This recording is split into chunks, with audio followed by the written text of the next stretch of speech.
Scooter, you've been there for this.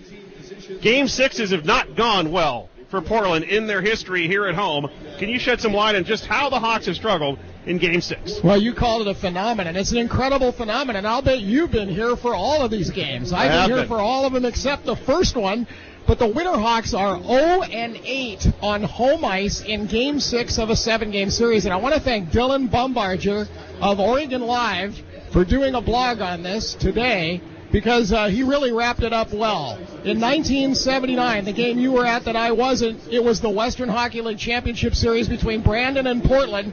Game 6 was the famous Blake Wesley high-sticking major and the two-line pass for the winning goal. I still feel pain over that. Oh, so there's a lot of these that have got controversy, they've got strange stories, and they've all been good games. They've all been great games. Only one problem, the Hawks have not won any of them. In 1987, Medicine Hat and Portland WHL Championship Series, the Jeff Wennis seeing eye shot. I still don't know how it went in. I watched it on videotape about 100 times. I burned a hole in the tape watching it. I couldn't figure out how he scored, and they lost 4-3.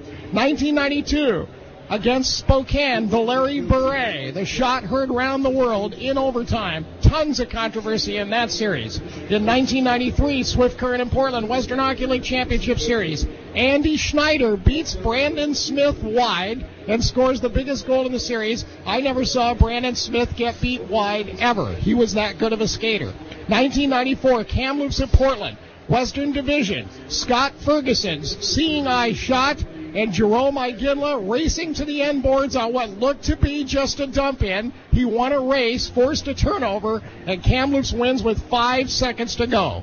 1996, Spokane at Portland, first round. Well, this was a weird one, too. Portland had a penalty called against Doug Strobel with a minute to go in the game. Spokane pulls their goaltender. Joe Cardarelli scores a 6-on-4 power play goal to tie it. Winterhawks go to overtime and outshoot Spokane 17-5. Don't score. Randy Favaro scores in double overtime. Chiefs win.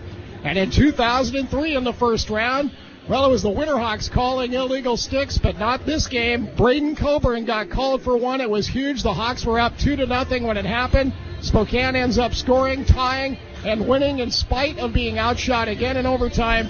Mason Wallen scored the winner to send it back to Spokane, and they won a controversial Game 7.